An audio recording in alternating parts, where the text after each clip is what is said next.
I accidentally linked to my wife's car Bluetooth and overheard her telling my best friend, once he transfers the house for the tax break, we'll finally be free of that pathetic idiot. They both laughed. I played the perfect husband for 97 more days until this morning, when I woke up to 43 missed calls. I, 34M, never thought my life would become a carefully orchestrated revenge plot, but here we are. It started 97 days ago when I accidentally connected to my wife's car Bluetooth while she was parked in our driveway. I was in the garage working on my motorcycle when my phone automatically paired with her car's system. At first, I heard static. Then her voice came through crystal clear. She was talking to someone, laughing in that carefree way she used to laugh with me years ago. But then I heard the voice responding. It was Jake, my best friend since college, the guy who'd been my best man, the one who came to our barbecues every weekend. My wife was telling him how once I transferred the house to her name for the tax break we'd discussed, they'd finally be free of that pathetic idiot. They both erupted in laughter. She called me pathetic. Jake agreed, adding that I was so trusting it was almost sad. They talked about their plans, about how they'd been seeing each other for 8 months, about how stupid I was for not noticing. I stood there in my garage, wrench in hand, listening to my entire world collapse through a Bluetooth connection. But instead of confronting them, something cold settled in my chest. I disconnected quietly and went back to work on my bike, my hands steady despite the storm raging inside me. That night, I acted normal. I kissed her goodnight, asked about her day, even suggested we have Jake over for dinner that weekend. The next morning, I started planning. First, I called my lawyer brother without telling him why. I asked hypothetical questions about property transfers, prenups, and asset protection. He explained that the house transfer I'd been considering for tax purposes would indeed put everything in her name, leaving me with nothing if we divorced. He warned me against it, but I told him I'd think about it. Then I hired a private investigator. Within a week, I had photos, timestamps, hotel receipts. Jake's car in our driveway when I was supposedly at work. Her car at his apartment complex. Credit card statements showing dinners for 2 at restaurants she claimed she'd never been to. I documented everything while playing the perfect husband. I brought her flowers, cooked her favorite meals, even planned a surprise weekend getaway. She accepted it all with fake smiles, probably thinking about how easy I was making this for them. During those 97 days, I learned things about my wife I'd never noticed. How she checked her phone constantly when I was around. How she developed new interests that conveniently required her to be out of the house. How she'd started working late 3 nights a week at her marketing job. Except I called her office one evening and learned she'd left at 5. I also learned things about Jake. How he'd been asking pointed questions about my finances for months. How he'd suggested I should treat myself to expensive purchases, probably hoping I'd drain my savings. How he'd been encouraging the house transfer, saying it was smart financial planning. The hardest part wasn't the betrayal. It was pretending everything was normal. Sitting across from them at dinner, watching them exchange glances they thought were subtle. Listening to Jake give me relationship advice, telling me how lucky I was to have such an amazing wife. Hearing her lie about where she'd been, who she'd been with, what she'd been doing. But I kept playing my part because I had a plan.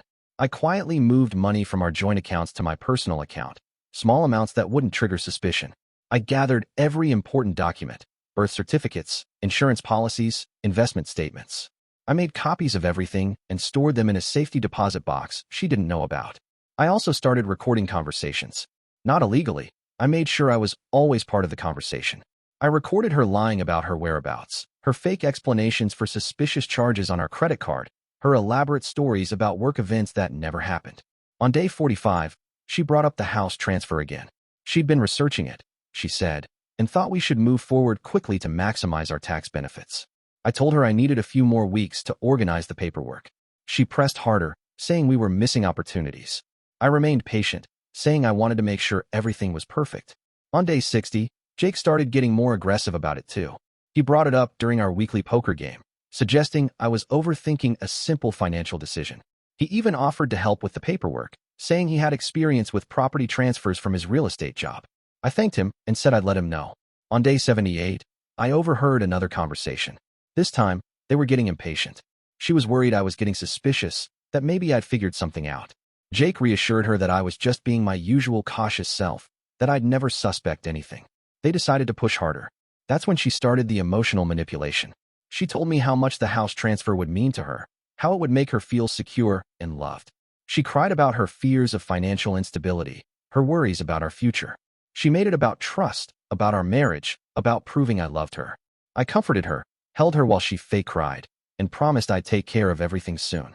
On day 85, I finalized my real plan. I'd been consulting with a different lawyer, one my brother didn't know about.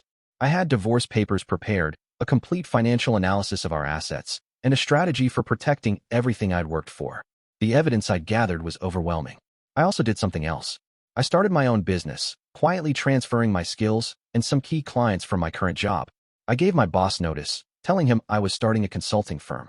He was supportive, even offered to be my first client. My wife thought I was just working late on a big project. On day 90, she gave me an ultimatum. The house transfer needed to happen within the week, or she'd be deeply hurt and would have to reconsider our relationship. She said it gracefully, with tears in her eyes, but I heard the threat underneath. I told her I'd handle it on Monday. On day 95, I moved all my personal belongings to a storage unit while she was at work, actually at Jake's apartment, according to my PI. I left everything exactly as it was, just removed my clothes, my tools, my motorcycle, and anything with sentimental value. On day 96, I prepared the final surprise. Yesterday morning, day 97, I woke up early and made her breakfast.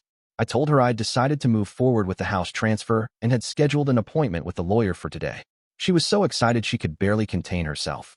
She called in sick to work, saying she wanted to be there for this important moment in our marriage. I kissed her goodbye and told her I'd see her tonight for a celebration dinner. Instead, I went to my lawyer's office and filed for divorce. Then I went to Jake's workplace and delivered a package containing copies of all the evidence I'd gathered, along with a note explaining that his services would no longer be needed in my life. His boss was very interested in the photos of Jake conducting personal business during work hours. I spent the rest of the day at my new office, setting up my consulting business and calling clients to confirm their transitions. This morning, I woke up in my new apartment to 43 missed calls. The calls started around midnight. First from my wife, confused about why I wasn't home. Then angry calls when she realized my clothes were gone.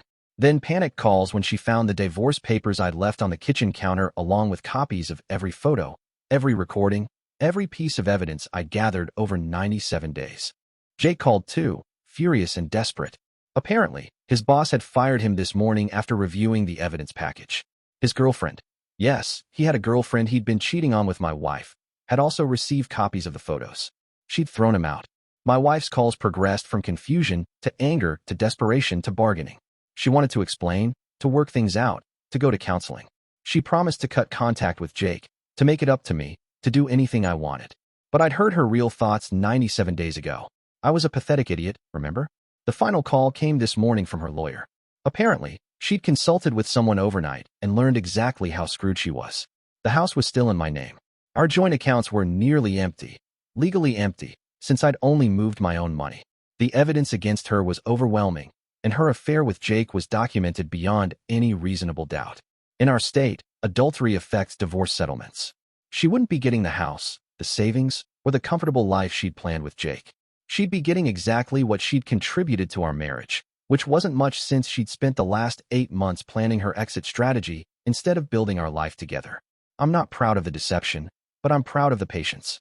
For 97 days, I played the role of the trusting husband while building an airtight case and protecting everything I'd worked for. I gave them enough rope to hang themselves, and they used every inch of it. The irony isn't lost on me. They called me pathetic for being trusting, but my trust in them was exactly what allowed me to gather so much evidence. They thought my caution about the house transfer was just me being slow and stupid, but it was actually me being smart and careful. Jake lost his job, his girlfriend, and his best friend in one day. My wife lost her marriage, her financial security, and her affair partner.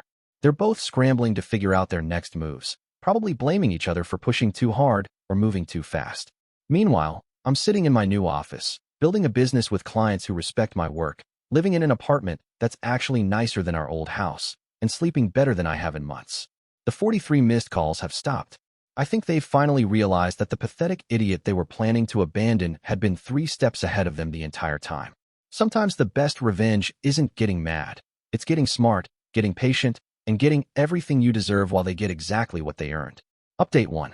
It's been 2 weeks since the 43 missed calls, and the aftermath has been more dramatic than I expected. My wife hired an aggressive lawyer who tried to claim I'd hidden assets and manipulated the situation. That lasted exactly 1 meeting with my attorney, who presented the timeline of evidence showing that every action I took was legal and in response to their documented betrayal. Her lawyer actually apologized and suggested she consider settling quickly. Jake's situation got worse. Turns out his girlfriend wasn't just any girlfriend. She was his boss's daughter. When she received the evidence package, she didn't just break up with him. She made sure everyone in their social circle knew exactly what kind of person he was. His LinkedIn has been suspiciously quiet, and mutual friends tell me he's moved back in with his parents. The most satisfying part came when my wife tried to claim she deserved half of my new business. My lawyer calmly explained that the business was started after I discovered her affair, using my own skills and contacts, while she was actively planning to defraud me. The judge wasn't sympathetic to her argument. She's moved in with her sister and taken a second job to afford her legal fees. Meanwhile, my consulting business is thriving. 3 of my biggest clients followed me from my old company, and word of mouth has brought in more work than I can handle. I've started dating again. Nothing serious, just coffee dates and casual dinners. It's amazing how different it feels to talk to someone who isn't constantly checking their phone or making excuses about where they need to be. The divorce should be final next month.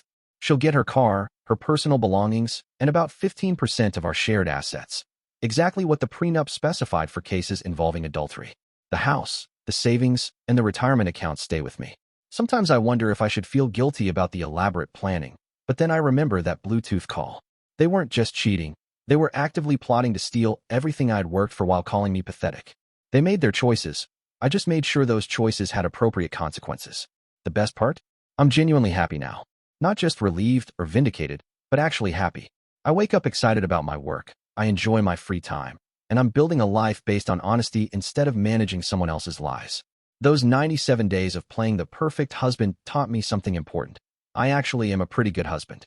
I just needed to find someone who deserved the effort.